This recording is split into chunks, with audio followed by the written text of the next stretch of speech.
The Arlington National Cemetery stretched out in solemn silence under a heavy November mist, its rows of white headstones gleaming faintly in the moonlight. Victor Hale, an 80-year-old World War II veteran, shuffled through the gates, his cane tapping the gravel path. The weight of his years pressed on him, survivor's guilt from losing his comrades in the war, compounded by the recent loss of his wife, Ellen, to cancer. His nights were haunted by insomnia and nightmares of gunfire and screams, his squad's faces pleading for him to join them. Victor came here to the graves of his brothers in arms, seeking closure, yearning to see them one last time before his own time ran out. The air was cold, the mist curling around the headstones like ghostly fingers. Victor's medals, pinned to his worn jacket, clinked softly as he moved toward Section 60, where his squad rested. He'd survived Normandy, Bastogne, battles that claimed his friends Jimmy, who died shielding him, Carl lost to a sniper, and young Danny, barely 18, blown apart by a mine. Their voices called in his dreams, and Victor, alone since Ellen's passing, needed to face them, to say goodbye. At midnight, a faint trumpet note pierced the silence, a mournful, solitary sound, like a bugle call from a forgotten war. Victor's heart skipped, his breath catching. The note stretched, joined by whispers, soft but clear. "Victor, come back." It was Jimmy's voice, then Carl's, Danny's calling his name. A pale light flickered among the graves, illuminating shadowy figures, soldiers kneeling, heads bowed as if in prayer. He blinked and they were gone, the trumpet silent, the cemetery dark. His hands trembled, gripping his cane. "Just the wind," he muttered, but the voices lingered in his mind, familiar and warm, not frightening. He wanted to hear them again, to see them, to make things right. Victor stood, his bad leg aching, and shuffled toward the graves, finding nothing but cold stone. The mist felt alive, watching him. The next morning he returned, meeting Tom, the cemetery caretaker, a gruff man in his 60s, who'd served in Vietnam. Victor shared his plan to visit nightly, seeking his squad, eyes narrowed. "Careful, old man. Folks say this place sings at night a trumpet, calling the dead. Old Civil War story? A bugler who never got his due." Victor shrugged, his longing outweighing caution. "I just want to see my boys, say what I couldn't." Tom shook his head but didn't argue, helping Victor navigate the paths. They talked of war, loss, the weight of survival. Victor opened up, his voice rough. "I made it home, but they didn't. Jimmy took a bullet for me. I see his face every night, blaming me for living." Tom nodded, his own scars evident. "We all carry ghosts. But this cemetery, it holds on to some tighter than others." Victor spent the day wandering Section 60, tracing the names on the headstones: James T. Carter, Carl R. Evans, Daniel P. Walsh. He left small tokens: a cigarette for Jimmy, a poker chip for Carl, a penny for Danny's luck that ran out. The mist returned at dusk, heavier, and Victor felt a pull, a need to stay. He sat by the graves, his thermos of coffee cold, his memories vivid, laughing with his squad in a French village, their promises to meet after the war. As midnight neared, he waited, his heart pounding. The trumpet sounded again, a single, mournful note, and the whispers returned. "Victor, we're here." The light flickered, showing the kneeling figure soldiers, their uniforms tattered, faces blurred but familiar. Jimmy's voice was clearest, soft and forgiving. "You made it, Vic." Victor reached out, tears in his eyes, but the figures faded, the trumpet silent. He stumbled back to his truck, shaken but not afraid. The voices weren't threatening, they were his brothers, calling him home. He drove to his empty house, the silence deafening without Ellen. Sat with his war photos, his squad's faces young and alive. His insomnia gripped him, but the trumpet's call gave him purpose. He'd return, night after night, to hear them, to see them, to make peace with surviving when they didn't. The cemetery was more than graves, it was a bridge to his past. And the trumpet's notes were leading him somewhere, though whether to closure or something darker, Victor couldn't yet tell. The Arlington National Cemetery lay shrouded in a heavy mist, its endless rows of white headstones silent under the November chill. Victor Hale, the elderly World War II veteran, returned to Section 60, his cane tapping the gravel as he sought the graves of his fallen comrades. Jimmy, Carl, and Danny, whose voices had called to him the previous night through a ghostly trumpet's mournful notes. Haunted by survivor's guilt and insomnia since his wife Ellen's death, Victor's need to see his squad again, to find closure for surviving when they didn't, drove him back. The whispers of their voices warm, familiar. Calling his name in the fleeting vision of kneeling soldiers in a pale light had stirred longing. Not fear, but the cemetery's eerie pull was deepening. Victor settled on the same bench, his metals clinking softly, the mist curling thicker around him. His nights were sleepless, filled with nightmares of gunfire and his squad's dying screams, their faces pleading. He clutched a photo of them, taken in 1944, their grins bright despite the war. "I'm here, boys," he whispered, his voice rough. "Talk to me." At midnight, the trumpet sounded again, a low, haunting note that vibrated through the graves. The mist swirled, and the whispers returned. "Victor, come back." Jimmy's voice was clearest, then Carl's, Danny's, each layered with warmth but edged with sorrow. Victor's heart ached, his eyes scanning the darkness. The light flickered, showing the kneeling soldiers again, their silhouettes faint but distinct, heads bowed as if in reverence. He stood, his bad leg protesting, and moved closer, but they vanished, the trumpet fading. He lingered, unwilling to leave, the voices lingering in his mind. The next day he met Tom, the caretaker, near the cemetery's gate. Victor shared his experience, his voice steady but desperate. "I heard them, Tom. My squad. The trumpet, it's calling them and me." Tom's face hardened, his Vietnam scars catching the light. "Old story says a bugler from the Civil War haunts this place. Died without a proper send-off, plays for the forgotten. Be careful, Victor. Those calls can pull you too deep." Victor nodded, but his longing outweighed caution. "I need to see them. Say what I didn't back then." Tom sighed, handing him a thermos of coffee. "Just don't lose yourself out there." Victor spent the day at the cemetery tracing the headstones, leaving new tokens, a bullet casing for Jimmy, a folded flag for Carl, a dog tag for Danny. Flashbacks hit hard, Jimmy shielding him from shrapnel, Carl's laugh over bad rations, Danny's scared eyes before the mine took him. His guilt surged. He'd survived, come home to Ellen, lived a life they never got. The cemetery felt like his last chance to make it right. He visited his empty house, the silence heavy without Ellen's warmth. Sitting at the kitchen table, he pored over old letters from his squad, their words full of hope for a future they didn't see. A photo of Ellen slipped out, her smile a knife in his chest. "I'm trying, love," he whispered, tears falling. The insomnia gripped him, but the trumpet's call gave him purpose, a reason to keep going. That night he returned, the mist thicker, the air colder. The trumpet sounded earlier, not midnight, but erratic. Its notes sharper, more insistent. The whispers grew clearer. "Victor, we're waiting." He sat by the graves, his heart pounding, and the light appeared again. The kneeling figures, more vivid, soldiers in tattered uniforms, their faces blurred but familiar. Jimmy's voice called, "You made it, Vic," soft but heavy with unspoken pain. Victor reached out, his hand trembling, but the figures faded, the trumpet silent. Stumbled back, his cane slipping, and fell to his knees, the cold earth soaking his pants. "I'm sorry," he said, his voice breaking. "I should have died with you." Tom found him at dawn, shivering but resolute. "You can't keep doing this, Victor," he said, helping him up. "You're chasing ghosts." "They're my ghosts," Victor replied, his eyes distant. "I owe them." He spent the day at a veterans hall, sharing stories with others who'd lost comrades, their pain mirroring his. It grounded him, but the trumpet's call pulled stronger. The cemetery wasn't just a resting place, it was a bridge to his past, and the voices were growing louder, more desperate. Victor knew he'd return, night after night, to hear them, to see them. But the mist in the trumpet's mournful notes hinted at something darker, a call that might not let him go. The Arlington National Cemetery lay cloaked in a dense November mist, its white headstones like silent sentinels under the moonless sky.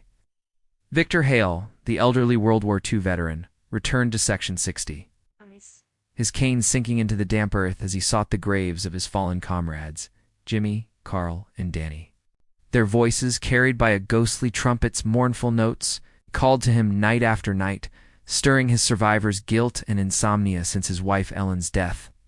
The fleeting visions of kneeling soldiers and a pale light had fueled his longing to see them again, to find closure for surviving when they didn't.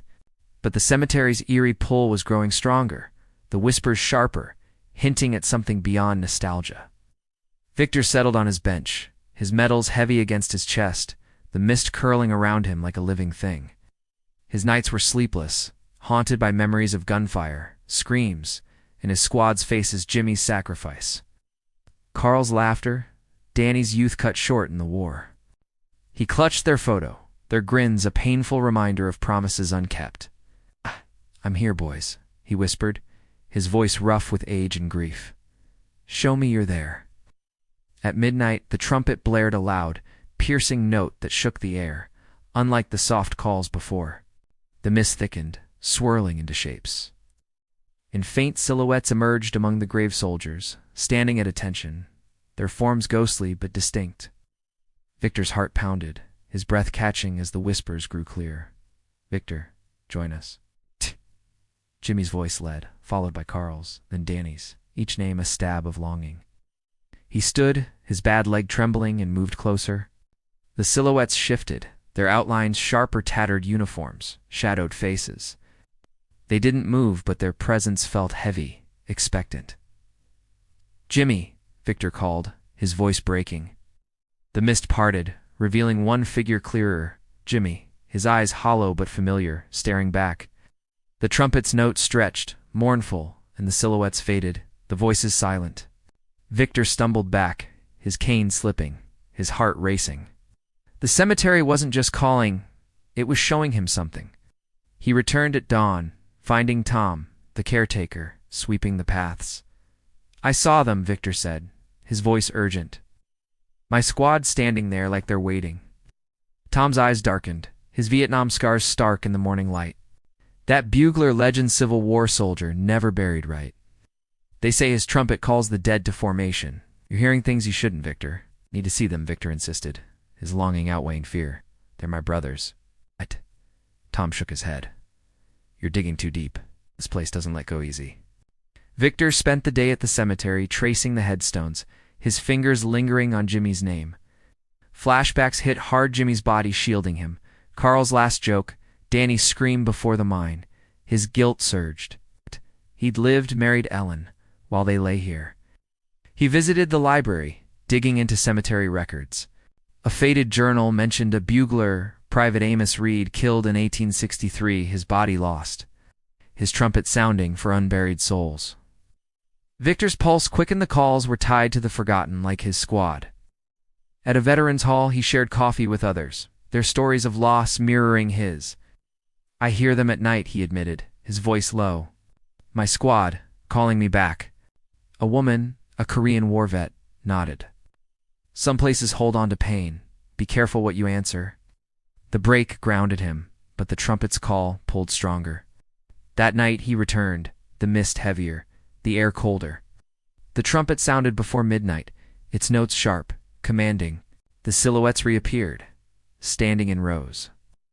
Their forms clearer, Jimmy at the front, Carl and Danny behind, their faces blurred but anguished.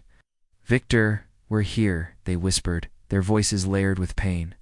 He reached out, tears streaming, but the mist swallowed them, the trumpet fading. His insomnia worsened, his body aching, but his resolve grew. He confided in Tom, his voice raw. "I survived when they didn't. Jimmy died for me. I owe them this to see them, to say I'm sorry." Tom's face softened. "You're not the first to chase ghosts here. Just don't let them take you." Victor sat by the graves, the mist curling around him, the trumpet's echo in his ears. The cemetery was more than a resting place. Its silhouettes, a call to face his guilt. His health worried him, the sleepless nights taking a toll, but the voices of his squad were louder now, more desperate. The trumpet wasn't just a sound, it was a demand, and Victor feared it might pull him into the mist for good. The Arlington National Cemetery lay under a suffocating November mist, its white headstones barely visible as Victor Hale shuffled toward Section 60, his cane sinking into the damp earth. The elderly World War II veteran, haunted by survivor's guilt and insomnia since his wife Ellen's death, was driven by a desperate need to see his fallen comrades, Jenny, Carl, and Danny, whose voices called through a ghostly trumpet's notes. The silhouettes of soldiers standing at attention in the mist had stirred his longing, but their anguished faces and the cemetery's growing pull were turning his quest for closure into something darker, a summons he couldn't resist. Victor settled on his bench, his metals heavy against his chest, the mist coiling like smoke. His nights were tormented by memories: Jimmy's sacrifice, Carl's laughter, Danny's scream, and the trumpet's call, now louder, sharper, felt like a command. He clutched their photo, their young faces a reminder of his failure to save them. "I'm here, boys," he whispered, his voice cracking. "Show me you're with me." At midnight, the trumpet blared a piercing, mournful wail that shook the graves. The mist thickened, and the silhouettes emerged. Clearer now, soldiers in tattered uniforms standing in formation. They saluted, one by one, in the order they died: Jimmy first, shielding Victor in Normandy. Carl next, sniper's bullet in Bastogne. Danny last, torn apart by a mine. Their faces, though blurred, were anguished, their eyes locked on Victor. The whispers grew sharp. "Victor, join us." His heart pounded, his bad leg trembling as he stood, drawn to them. "Jimmy, I'm sorry," he said, tears falling. The lead silhouette, Jimmy, raised a hand, not in forgiveness, but in beckoning. The trumpet's melody turned mournful, a dirge that pulled at Victor's soul, urging him into the mist. He stumbled forward, but the figures faded, the trumpet silent, leaving him gasping in the cold. He returned at dawn, finding Tom, the caretaker, near the gate. "They saluted," Victor said, his voice raw. "In order like they died. They want me with them." Tom's eyes darkened, his Vietnam scars stark.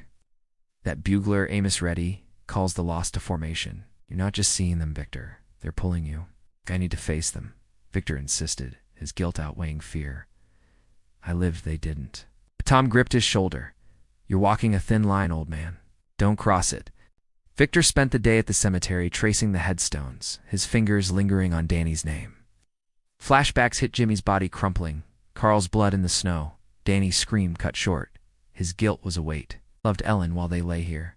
He visited the library again, finding a soldier's account of Amos Reed, the Civil War bugler, killed in battle, his body unburied, his trumpet sounding for those denied rest. Victor's pulse quickened. The silhouettes were tied to the forgotten, like his squad. At a veterans' hall, he shared a meal with others, their stories of loss echoing his. "I see them," he admitted, his voice low. "My squad, saluting, calling me back." An old Marine nodded. "Some places hold your ghost sight. Be sure you're ready for what they want." The break steadied him, but the trumpet's call was relentless. That night, he returned, the mist denser, the air colder. The trumpet sounded early, its notes a command, and the silhouettes appeared, saluting again: Jimmy, Carl, Danny, their faces clearer, eyes pleading. "Come," they whispered, their voices layered with pain. He stepped closer, his cane slipping, and felt a pull, as if the mist could swallow him. He fell to his knees, his heart racing. "I should have died with you," he said, sobbing. The lead figure, Jimmy, reached out, his hand cold, almost solid. The trumpet wailed, and Victor felt his breath catch, as if the cemetery itself were claiming him. The figures faded, but their voices lingered, urgent, accusing. He confided in Tom at dawn, his body aching. "They're calling me to join them. I owe them, Tom. I survived when I shouldn't have." Tom's face softened. "You're not dead yet, Victor. Don't let them take you." Yes. Victor sat by the graves, the mist curling around him, the trumpets echo in his ears. His health was failing, the sleepless nights draining him, but his resolve grew. The cemetery was a summons, its silhouettes demanding more than closure. They wanted him. The trumpet's dirge was no longer just a call. It was a warning. And Victor feared his next visit might be his last, pulling him into the mist where his comrades waited. The Arlington National Cemetery was a maze of shadows under a dense November mist. Its white headstones ghostly in the dim light as Victor Hale shuffled toward Section 60. The elderly World War II veteran, tormented by survivor's guilt and insomnia since his wife Ellen's death, was driven by a desperate need to see his fallen comrades, Jimmy, Carl, and Danny whose voices called through a spectral trumpet's mournful notes. The silhouettes saluting in the order of their deaths had deepened his longing, but their anguished faces and beckoning hands had turned his quest for closure into a chilling summons. The cemetery's pull was now a demand, and Victor feared he was running out of time. He settled on his bench, his metals heavy, the mist coiling like a shroud. His body ached, the sleepless nights draining him, but his guilt Jimmy's sacrifice. Carl's death, Danny's youth lost, kept him here. Clutched their photo, their faces a reminder of his survival, a debt unpaid. "I'm here, boys," he whispered, his voice hoarse. "What do you want from me?" At midnight, the trumpet blared a sharp, commanding wail that shook the graves. The mist thickened, and the silhouettes emerged. Their forms solidifying soldiers in tattered uniforms, saluting in order. Jimmy, Carl, Danny. Their faces were clear now, eyes hollow, mouths moving. "Victor, join us." His war badges pinned to his jacket grew hot, burning his chest through the fabric. He gasped, clawing at them, the metal searing his fingers as he yanked them off, leaving red marks on his skin. He stumbled toward the graves, his cane slipping. "Jimmy, why?" he pleaded. The lead silhouette Jimmy reached out, his hand cold, almost solid, pulling Victor closer. The trumpet's melody turned frantic, a dirge that clawed at his soul. Visions flashed Jimmy's body crumpling under shrapnel, Carl's blood in the snow, Danny's scream as the mine exploded. The guilt overwhelmed him, his breath short, as if the mist were stealing it. The figures faded, the trumpet silent, but the badges in his hands stayed warm, pulsing like a heartbeat. Victor collapsed on the bench, his heart racing, fear mixing with longing. He returned at dawn, finding Tom, the caretaker, near the gate. "The badges burned me," he said, showing the red marks. "They're calling me to join them." Tom's face paled, his Vietnam scars stark. That bugler Amos Reed's call binds the lost. "You're not just seeing them, Victor. They want you with them." "I owe them," Victor said, his voice breaking. "I lived. They didn't." Tom gripped his arm. "You're still here. Don't let them take you." Victor spent the day at the cemetery, his body weak, but his resolve fierce. He dug through library records, finding more on Amos Reed, a Civil War bugler. Killed in 1863, his body never buried, his trumpet sounding for unmemorialized souls. A note mentioned a proper service could free them, giving Victor an idea memorial for his squad and the bugler to give them rest. At a veterans' hall, he shared his plan with others, their eyes reflecting his pain. "I hear them," he admitted, his voice low. "My squad calling me. I need to honor them right." A Gulf War vet nodded. "Some ghosts need a send-off, but it's dangerous, stirring them up." The break steadied him, but the trumpet's call was relentless. That night he returned, the mist denser, the air colder. The trumpet sounded early, its notes a command, and the silhouettes appeared, saluting again Jimmy. Carl, Danny, their eyes pleading. The badges burned in his pocket, hotter, forcing him to drop them onto the grass where they glowed faintly. "Victor, come," they whispered, their voices a chorus of pain. He fell to his knees, visions of their deaths replaying Jimmy's sacrifice, Carl's last breath, Danny's scream. "I'm sorry," he sobbed, the mist closing in. Jimmy's silhouette knelt before him, its hand on his shoulder, cold and heavy. The trumpet wailed, and Victor felt his heart stutter, as if the cemetery were claiming him. He confided in Tom at dawn, his body trembling. "They want me to join them, but I'm planning a memorial, a proper goodbye for them, for Amos Reed." Tom's eyes softened. "That might work, but you're fading, Victor. Don't let them pull you under." Victor sat by the graves, the mist swirling, the badge's heat lingering in his mind. His health was failing, the sleepless nights and burns weakening him, but his mission was clear. The trumpet wasn't just a call, it was a demand for closure, and Victor feared the memorial might be his last act, binding him to the mist where his comrades waited. The Arlington National Cemetery lay shrouded in a heavy November mist, its white headstones ghostly under a moonless sky as Victor Hale stood in Section 60, his cane trembling in his hand. The elderly World War II veteran, haunted by survivor's guilt and insomnia since his wife Ellen's death, had been drawn night after night by a spectral trumpet's call, the voices of his fallen comrades. Jimmy, Carl, and Danny begging him to join them. The silhouettes saluting in the order of their deaths, and the burning badges searing his skin, had turned his quest for closure into a chilling summons. The cemetery demanding more than memories. His plan for a memorial service to honor his squad and the Civil War bugler. Amos Reed was his last hope to free the man himself from the restless past. Victor organized the service, his body frail from sleepless nights, the burns on his chest throbbing. The cemetery was quiet as veterans, locals, and a chaplain gathered at dusk, their faces somber under the mist. Victor stood by the graves, his medals pinned despite their heat, clutching photos of Jimmy, Carl, and Danny. "This is for you," he whispered, his voice rough. "And for Amos Reed, who never got his rest?" The chaplain began, his prayers simple, honoring the fallen. Victor spoke next, his voice cracking as he named his squad.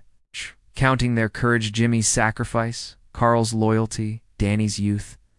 "I lived," he said, tears falling. "I'm sorry I didn't save you." The crowd listened, moved, unaware of the supernatural weight. Tom, the caretaker, stood nearby, his eyes worried but supportive. As midnight neared, the trumpet sounded a soft, mournful note, not commanding, but tender, like a farewell. The mist swirled, and the silhouettes appeared, clearer than ever. Jimmy, Carl, Danny, in crisp uniforms, saluting one last time.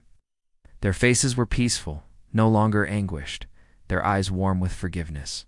The light bloomed, showing them kneeling, not in prayer, but in gratitude.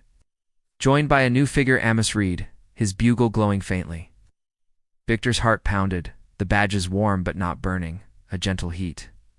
"I see you," he said, his voice steady. "Rest now," Jimmy's silhouette smiled, his hand raised in a final wave. The voices whispered, "Thank you, Vic," soft and fading. The trumpet played a slow, clear melody taps, the soldiers' farewell its notes echoing through the graves. The crowd, thinking it a planned tribute, bowed their heads, but Victor knew the truth. The silhouettes stood, saluting in unison, then faded into the mist, the light dimming, the trumpet silent. The badges cooled, their weight gone, and the cemetery felt lighter, as if a burden had lifted.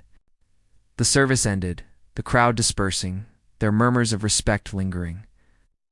Victor stayed, sitting by the graves, his body exhausted but his heart calm.